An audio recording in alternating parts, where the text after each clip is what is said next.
Graças a Deus. Quero saudar o povo de Deus na santa paz do Senhor Jesus. Toma aí os vossos assentos. Em nome de Jesus, é uma alegria para nós essa noite poder, nessa oportunidade, adorar a Deus, louvar o Senhor, engrandecer o teu nome.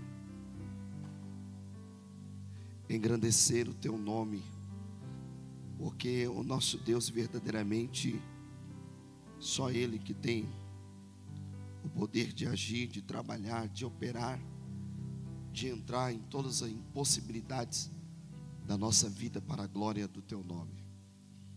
Abramos as nossas Bíblias em Atos dos Apóstolos, no capítulo de número 12.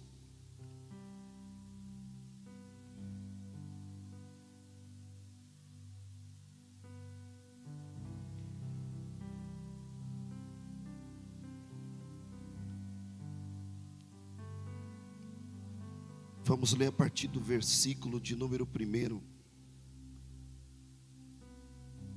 Atos capítulo 12. Porque naquele mesmo tempo o rei Herodes estendeu as mãos sobre alguns da igreja para os maltratar, e matou a espada Tiago, irmão de João. Vendo que isso agradara aos judeus, continuou mandando prender também a Pedro. E eram os dias dos asmos. E havendo-o prendido, encerrou na prisão, entregando-o a 4 quarternos de soldados para que guardassem, querendo apresentá-lo ao povo depois da Páscoa. Pedro, pois, era guardado na prisão, mas a igreja fazia contínua oração por ele a Deus. E quando Herodes estava para o comparecer, nessa mesma noite, estava Pedro dormindo entre 2 soldados, ligado com 2 cadeias. E os guardas diante da porta guardavam a prisão. Eis que sobreveio o anjo do Senhor, resplandeceu uma luz na prisão, tocando a Pedro no lado, o despertou, dizendo: levanta-te depressa. E caíram-lhe das mãos as cadeias. Disse-lhe o anjo: cinge-te, ata as tuas sandálias. E ele o fez assim. E disse-lhe mais: lança as costas a tua capa e segue-me. E saindo o seguia, e não sabia que era real o que estava sendo feito pelo anjo, mas cuidava que via alguma visão. Quando passaram a primeira e a segunda guarda, chegaram à porta de ferro que dá para a cidade, a qual se lhe abriu por si mesma, e tendo saído, percorreram uma rua, e logo o anjo se apartou dele. E Pedro, tornando a si, disse: agora sei verdadeiramente que o Senhor enviou o seu anjo, e me livrou da mão de Herodes e de tudo o que o povo dos judeus esperava. Amém? Uma alegria para nós, mais uma oportunidade de estar ministrando aqui sobre este altar. Externa a nossa gratidão a Deus, a liderança deste ministério, desta igreja, na pessoa da apóstola Isabel, o apóstolo Adson, que esta semana acolheu eu e a minha família. E eu louvo a Deus por uma semana tão abençoada, tão gostosa e tão edificante para a glória de Deus. Se o Senhor assim permitir, amanhã pela manhã já estaremos retornando para a nossa querida terrinha, mas com um sentimento gostoso, dever cumprido, missão cumprida, um tempo de comunhão, um tempo tão maravilhoso de edificação. E nós verdadeiramente glorificamos a Deus. E só temos louvar o Senhor pela vida desta igreja, deste ministério, porque tem sido bênção, sem dúvida nenhuma, para nossas vidas, e nós só temos que engrandecer o nome de Deus. E eu quero aproveitar o ensejo e o tempo que tenho após o término do culto, o pastor Will vai estar lá no hall de entrada. Nós estamos com nossos materiais. Eu estou com uma Bíblia aqui maravilhosa, com uma capa tão linda, capa dura. E você pode adquirir uma das nossas Bíblias, a qual estamos aqui vendendo. Essa é muito bonita para todas as mulheres que porventura desejar adquirir. É uma linguagem atual, uma linguagem que eu particularmente eu gosto muito. Eu tenho certeza que vocês também vão gostar. Então, após o término do culto, passe lá. Nós também estamos com nossos panos de prato missionário, que você possa estar contribuindo com o nosso ministério, para que você some conosco aí para o nosso retorno também para a nossa casa, porque o carro que nós estamos, ele não é movido a água, não, é movido a combustível, e você pode nos ajudar a nós retornarmos para São Paulo, lançando uma semente no nosso ministério. Amém, igreja? Pois bem, nós conhecemos muito bem Atos dos Apóstolos, e principal capítulo de número 12. Não é uma mensagem que, acredito eu, uma boa parte está ouvindo talvez pela primeira vez. Não, talvez você já ouviu, se identificou já com esse texto, já ouviu esse texto, alguns versículos, em algum tema de campanha, congresso, mas porém, eu acredito que Deus, ele se revela para nossas vidas todos os dias, a partir do momento que nós estreitamos um relacionamento com Ele, não só com Ele, mas um relacionamento de intimidade, de comunhão. Porque eu acredito que esse texto aqui é um texto muito atual, e ele tem tudo a ver com as nossas vidas, o momento que nós estamos passando e o momento também que nós estamos enfrentando como igreja. Porque nós somos a igreja de Jesus Cristo, sim, mas essa igreja, sim, sem dúvida, ela é uma igreja vitoriosa em Cristo Jesus. E nós estamos avançando, prosseguindo adiante a cada dia, e o Senhor tem confirmado isso a cada dia. Mas é certo que esta igreja também, ela acaba sofrendo, sem nenhuma dúvida, algumas pressões, sofre algumas pelejas, algumas guerras, mas o que alegra a nossa alma e alegra o nosso coração, que o nosso Senhor Jesus Cristo, Ele continua sendo o Senhor desta igreja. E independente do que aconteça, ou que surja no nosso caminho, nós temos essa certeza e essa convicção dentro do nosso coração, que o nosso Deus, Ele continua sendo fiel para guardar, para proteger, para direcionar aqueles que são seus. E se for preciso, novamente Ele muda a sentença, para que todos nós entendemos que Ele continua sendo o Senhor desta igreja. E quando nós nos deparamos com Atos capítulo 12, nós vamos contemplar verdadeiramente isso, porque desde o princípio, os primeiros passos da igreja primitiva, você pode observar que o próprio Cristo, Ele vem encorajando o teu povo, os discípulos que se tornaram apóstolos.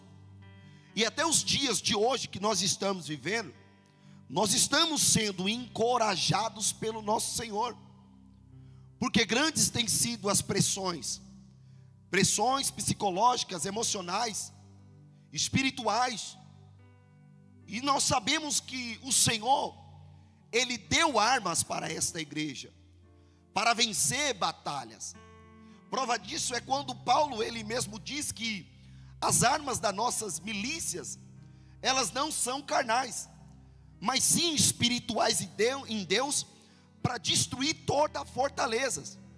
Então todas as fortalezas que se levantam contra as nossas vidas diariamente, nós sabemos que elas podem sim, e tem total possibilidades de serem destruídas.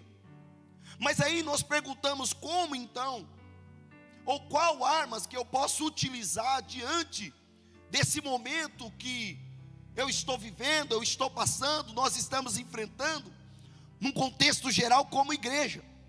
E nós aprendemos muito com Atos dos Apóstolos, capítulo 12, porque nós vamos contemplar uma igreja que ela iniciou, ela teve realmente alguns passos que foram importantes para o crescimento, para o desenvolvimento, para o progresso, para a maturidade. Mas vamos encontrar uma igreja, não só uma igreja, vamos dizer, ouvinte, mas uma igreja atuante e praticante. E é certo que na prática, eles obteram grande êxito, e obteram sucesso e conquista e vitória, e tudo isso na presença do Senhor. E é claro que isso não foi fácil, é claro que isso não foi simples, não, foi passo a passo, mas cada passo que eles davam, o Senhor vinha confirmando, o Senhor vinha abençoando, o Senhor vinha abrindo o caminho, e o Senhor vinha se revelando para eles. Desde o capítulo 1 até o capítulo 12, você vai contemplar uma grande ascensão, um grande desenvolvimento, o Senhor permitindo um relacionamento de intimidade, de comunhão, usando a vida daqueles homens que realmente deixaram um grande legado para nossas vidas. E você observa que do capítulo de número 2 ao 12, ele segue um padrão, que é um padrão importantíssimo para nossas vidas, como igreja de Jesus Cristo. E essa, não vou dizer modalidade, mas esse princípio aqui, foi importante para esse avanço. Porque se nós chegamos hoje aqui, como igreja, é porque lá atrás também eles perseveraram, para que esses princípios não fossem quebrados.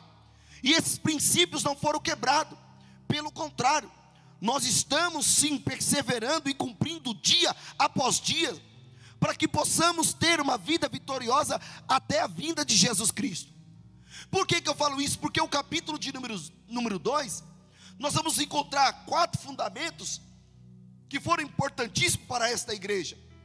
E esses 4 fundamentos, ou os 4 pilares da igreja, ele deu base para a igreja, ele deu estrutura para esses irmãos aqui chegarem aonde eles chegaram, conquistar o que eles conquistaram na sua trajetória. Por isso que no capítulo 2, 42, após aquele sermão cristocêntrico de Pedro, a qual ele estava diante de uma grande pressão, porque o povo esperava um Cristo que seria um grande revolucionário, que quebraria todo o sistema que existia na época. Mas a Bíblia diz que o Senhor fez totalmente contrário, e nos deu uma grande conquista, uma grande vitória, porque Ele se entregou por amor à humanidade, e o teu sangue foi vertido naquela cruz, e o teu sangue nos purificou de todo pecado. E se hoje nós estamos aqui reunidos como igreja, é porque houve sim, sem dúvida nenhuma, um grande sacrifício, e nós estamos o quê? Desfrutando desse sacrifício na noite deste dia. Estamos desfrutando do teu amor, da tua bondade, da tua compaixão, da tua misericórdia. Mas porém, os seus discípulos, eles também foram confrontados com a sua própria realidade. Mas a Bíblia diz que após a morte, passa-se 3 dias, o Senhor ressuscita. E o texto vai nos dizer, a partir do capítulo 1, Lucas trazendo essa narrativa a Teófilo, ele diz assim, que o próprio Cristo, ele apareceu aos discípulos para trazer uma confirmação ao coração deles, porque o desânimo chegou ao coração deles, a desesperança chegou ao coração deles. Mas porém a Bíblia diz que o Senhor Jesus, ele permeou sobre a terra por um período de 40 dias, e nesse período de 40 dias, ele trouxe mensagem de encorajamento, porque o propósito dos discípulos era o que? Fugir, simplesmente. Mas o Senhor chegou no momento certo, trouxe uma mensagem ao coração deles, segundo a narrativa de Lucas, para que eles não se ausentassem de Jerusalém, mas ficassem até que a promessa se cumprisse. E no capítulo 1, verso 8 também, vai nos relatar que o Senhor falou também aos seus discípulos, através de Lucas, na sua narrativa, dizendo que vós seriam também a vossa testemunha, tanto na Judéia, Samaria, Jerusalém e até os confins da terra. E é certo que agora eles foram motivados por Cristo para prosseguir, para perseverar. Por isso que eles vão então para o cenáculo e ali eles começam então a buscar o Senhor em oração. Eles começam então a buscar a presença de Deus, esperando a promessa, sim, mas esperando curvado, se humilhando na presença do Senhor. E isso foi motivo, sim, de acender uma chama dentro deles para viver plenamente a promessa de Deus sobre as vossas vidas. Quando chega no capítulo 2, eles vivem essa promessa nitidamente em vossas vidas. Todos nós conhecemos muito bem. Mas a partir então daquela promessa ser cumprida, agora chega um período então que eles agora teriam que executar aquilo que havia sido determinado para a vida deles, porque uma responsabilidade havia sido transferida para eles. Pedro então, no seu primeiro sermão, confronta com essa realidade que todos também esperavam, mas a Bíblia diz que ele abre a tua boca para ministrar uma mensagem que não tem uma elaboração, que não tem uma exegese, que não tem realmente, sabe, algo assim que poderia enfeitar o seu sermão.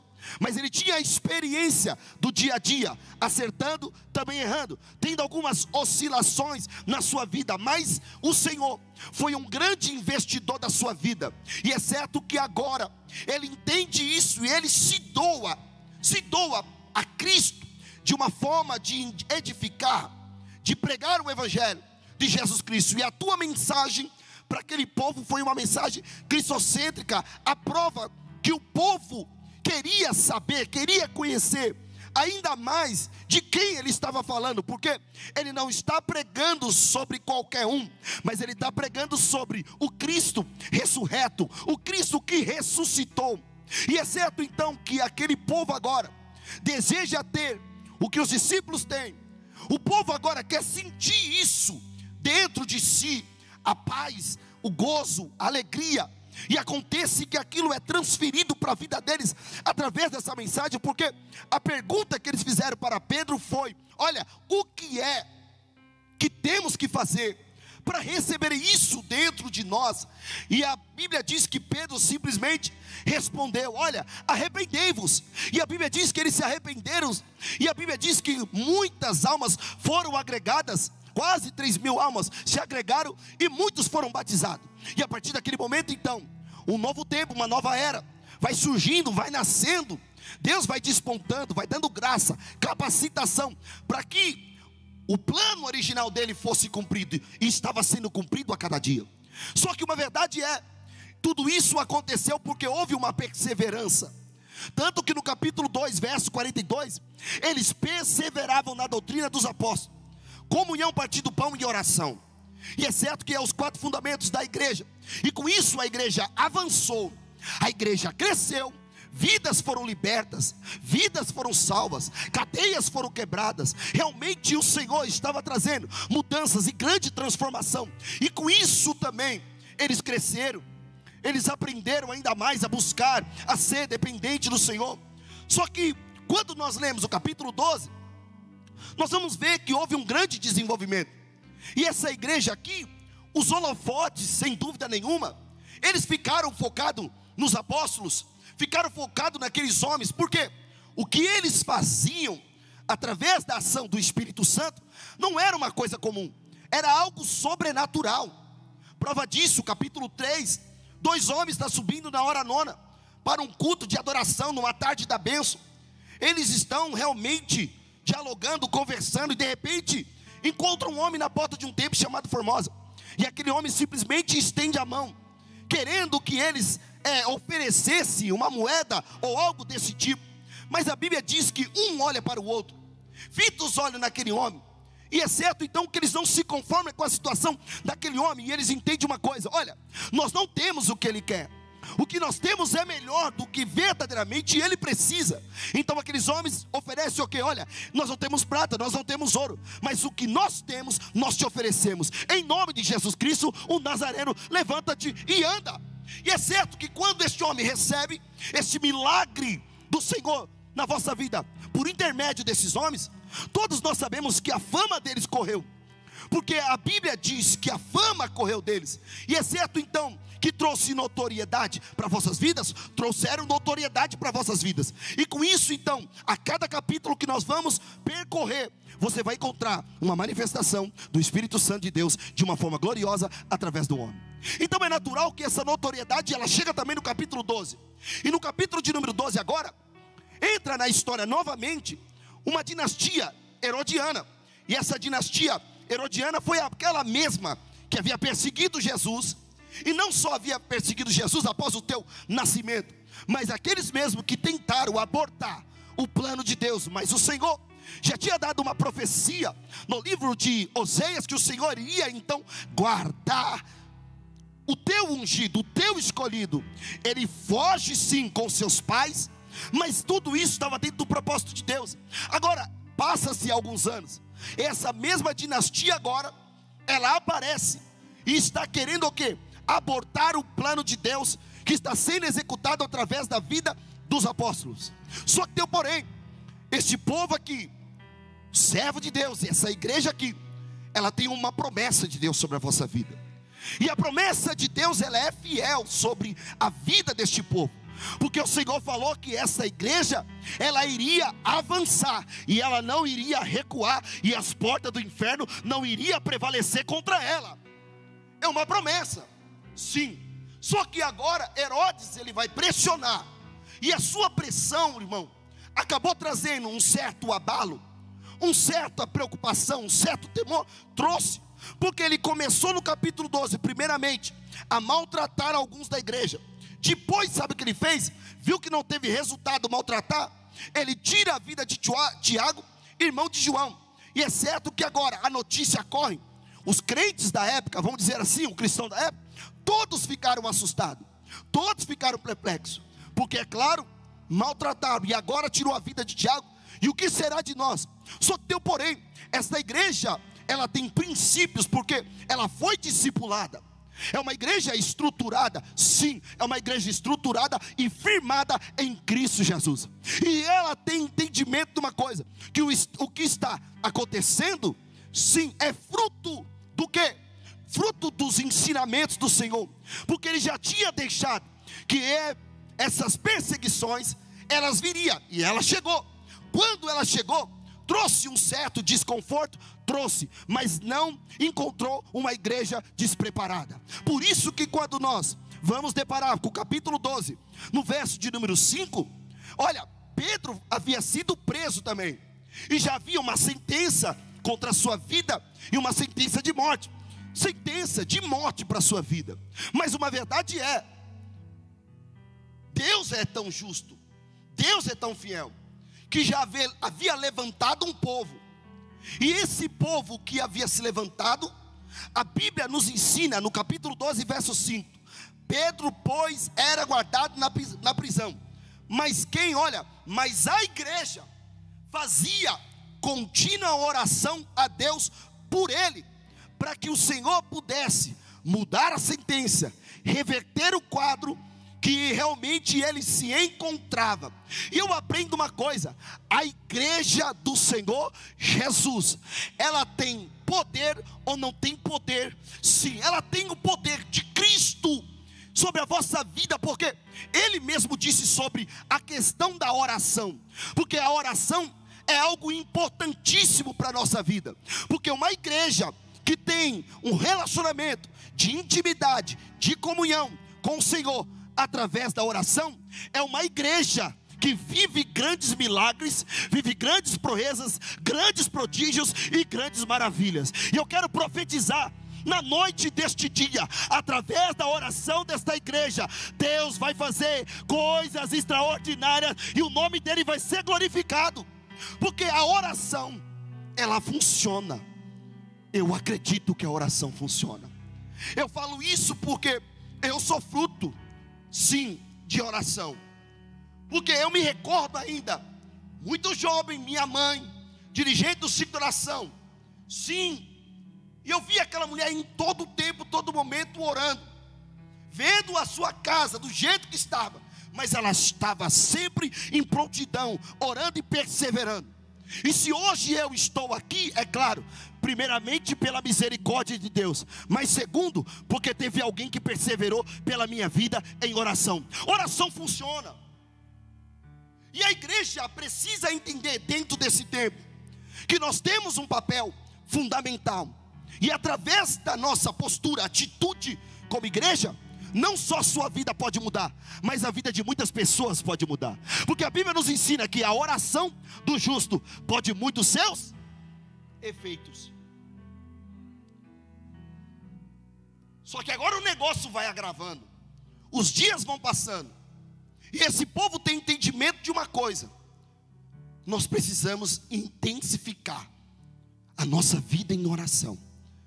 Igreja de Jesus Cristo presente nesta noite, nós precisamos intensificar a oração.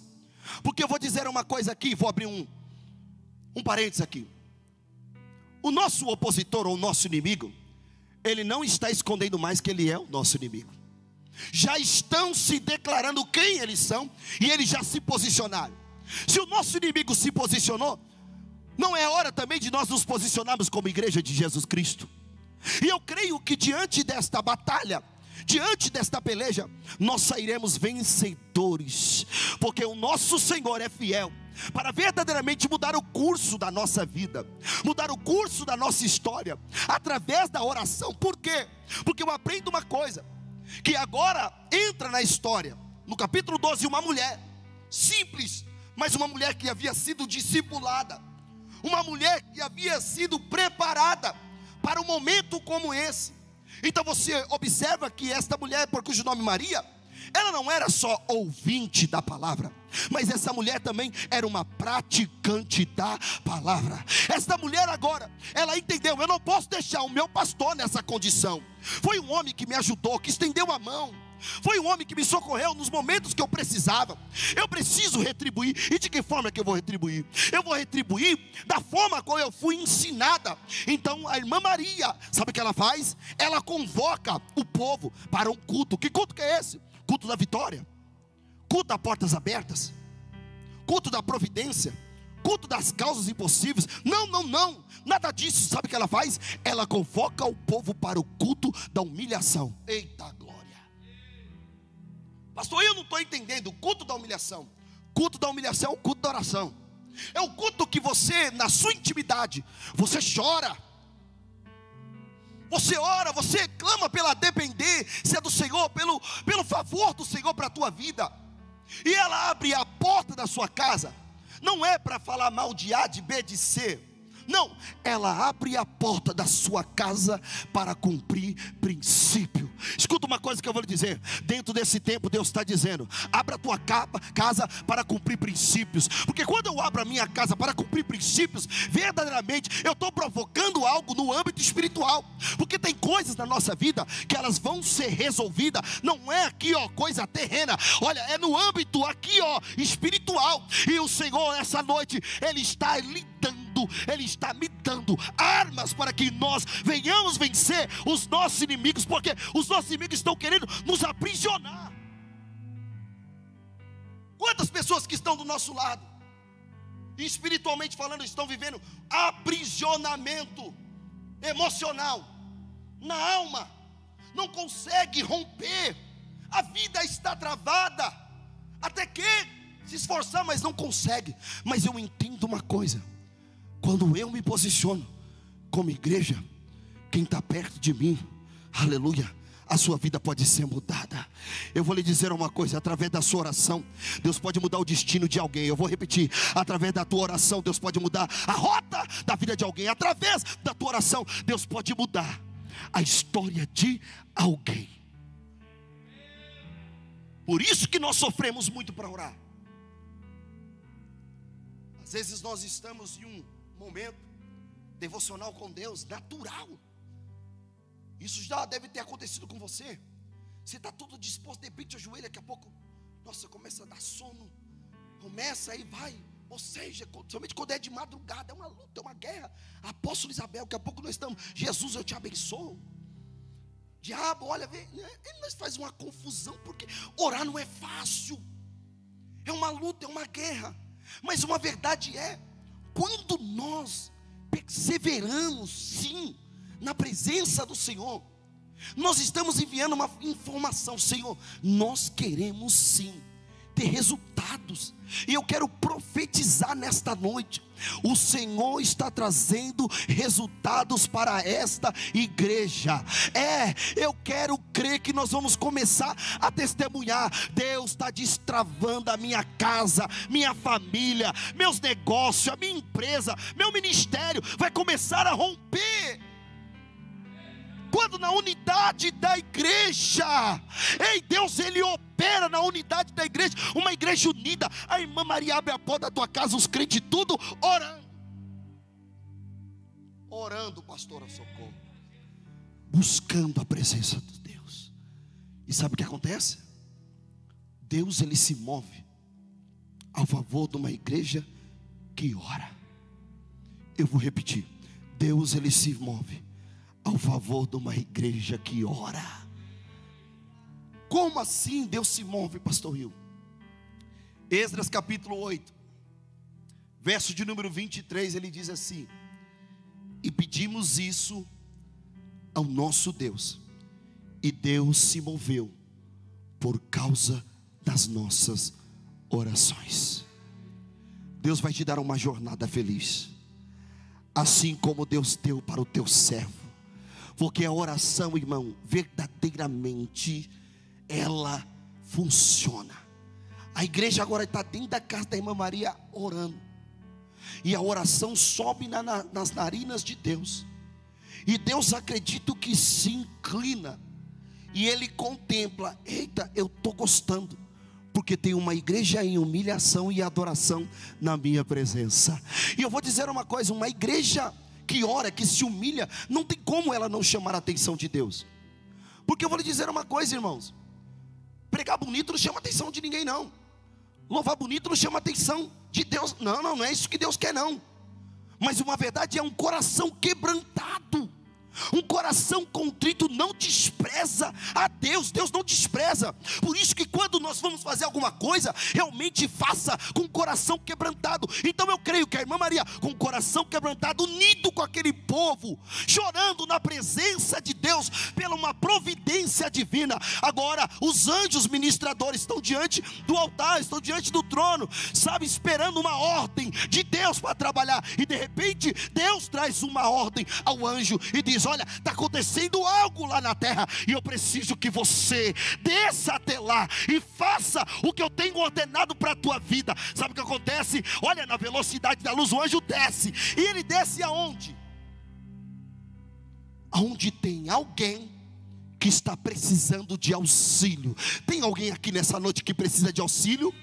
Eu preciso de auxílio, nós precisamos de auxílio ou de socorro. Então o anjo desce. Quando desce aonde? No endereço certo, porque Deus conhece nitidamente o nosso endereço. Sabe o que nós estamos passando, tem assistido o que nós estamos enfrentando. Mas uma verdade é: você não está desapercebido dos olhos do Senhor. Os olhos do Senhor acampam ao redor daqueles que o temem e daqueles que o amam. O anjo desce e toca na ilharga de Pedro. Pedro desperta, achando que porventura estava tendo uma visão. Mas ele não estava tendo uma visão. O que estava acontecendo era real. Era o próprio Senhor trazendo uma resposta para a tua vida. Eu posso profetizar sobre a tua vida hoje aqui, nessa noite. Há uma resposta dos céus chegando para a tua vida aqui. Deus não te trouxe nesse culto sem propósito, não. Essa mensagem não está sendo ministrada sem propósito. Eu creio que essa mensagem ela tem um endereço. O endereço é o meu e é o teu coração. Porque se nós temos depositado a nossa confiança plenamente nesse Deus, eu tenho certeza que Ele vai trazer resposta para esta igreja, para esse ministério, para a tua casa, para a tua família. E nós celebraremos e glorificaremos o nome do nosso Deus. Olha só o que acontece: toca na ilharga, ele desperta. E o anjo fala para ele: olha, cinja-te, calça a tua sandália, pega a tua capa e segue-me. E ele vai seguindo. E quando ele vai seguindo, Deus vai abrindo caminho. Você conhece muito bem o texto. Deus abre caminho, vai abrindo caminho, vai abrindo caminho, vai abrindo caminho. E a Bíblia diz que ele vai seguindo. E quando ele chega na rua, a Bíblia diz que ele torna em si, ou cai em si. E ele entende: eu não estava dormindo, eu não estava tendo uma visão. Pelo contrário, o próprio Senhor já estava agindo na minha vida. E ele entende uma coisa. E foi um dos versículos aqui que nós lemos aqui na noite deste dia, que é o verso 11, que ele disse assim: e Pedro, tornando a si, disse: agora sei verdadeiramente que o Senhor enviou o seu anjo e me livrou da mão de quem? Herodes, e de tudo o que o povo dos judeus esperava. Sabe o que eu aprendi aqui? Deus mudou uma sentença na vida dele. E essa noite eu quero aqui, com muita propriedade, liberar sobre a tua vida. Deus hoje está mudando uma sentença sobre a tua vida. Porque a tua vida não está na mão do homem, não depende do homem. Não é o homem que determina nada na sua vida, mas quem determina é o teu Deus. E o teu Deus essa noite está dizendo: se for preciso, eu mudo o curso da tua vida, eu mudo o curso da tua história. Se for preciso, eu entro aonde você não pode entrar. Mas uma verdade é: tudo aquilo que porventura o nosso opositor tem tramado contra a nossa vida, Deus hoje está abortando toda a obra do adversário contra a nossa vida, para que possamos viver aquilo a qual ele projetou para a nossa vida. Talvez você entrou aqui desanimado, desencorajado diante da situação, mas o Senhor hoje está dizendo para você: levanta a tua cabeça, prossiga, siga em frente, não desista, porque o Senhor, Ele está trabalhando por mim, está trabalhando por você. Prova disso, Pedro, ele entendeu que o que estava acontecendo não era normal, porque ele entendeu que ele tinha uma sentença contrária sobre a vossa vida, mas o Senhor mudou tudo, porque quando há uma igreja orando, Deus muda o curso, apóstolo Isabel. Uma igreja que ora, aleluia, tem milagre. Uma igreja que ora, cadeias não permanecem de pé. Por isso que eu creio que essa noite Deus está destruindo todo o aprisionamento da minha e da tua vida. Hoje Deus, através da oração, sabe o que Ele está fazendo? Ele está despedaçando o jugo. Ele está destravando a tua vida, Ele está destravando a tua vida emocional, sentimental, áreas da sua vida que estava amarrada. Mas uma coisa é, quando tem uma igreja no secreto orando, tem um Deus trabalhando também por ela. E Deus está trabalhando por mim, e Deus está trabalhando por você. Lindo é o nosso Deus. Aí acontece que ele entende uma coisa: eu estou livre, livre. O Senhor me livrou, o Senhor me libertou, não permitiu que o meu opositor tivesse sucesso contra a minha vida. Aí, olha que interessante, que ele sai de lá sem saber quem está intercedendo por ele, quem está orando por ele. Mas a Bíblia, ela nos ensina que quando ele sai da prisão, ele foi na casa de quem? Na casa da irmã Maria. E o que a irmã Maria estava fazendo juntamente com aquele povo? Quem lembra? Orando.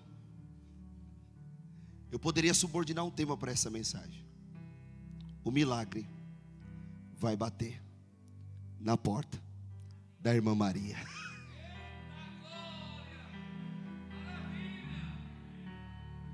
O milagre vai bater na porta da irmã Maria. Crente que ora, o milagre corre atrás dele. E eu vou dizer, eu gostei, né? O meu apóstolo ama esse negócio. Aleluia. Oh, aleluia. Mas é verdade isso. Qual foi o primeiro lugar que ele bateu? Na casa da irmã Maria. Então eu aprendo o quê? Que o meu milagre vai bater na minha porta. Eu não vou precisar correr atrás dele, mas eu vou dizer uma coisa: ele vai me seguir, seja onde for. Sabe por quê? Porque eu tomei um posicionamento e tomei uma decisão. Eu vou ter uma vida de oração. Deus é Deus que responde oração, apóstolo. Deus é Deus que responde oração, pastora Thaís. Deus é Deus que responde oração, igreja. Se nós estamos aqui nessa noite, nós estamos debaixo de oração.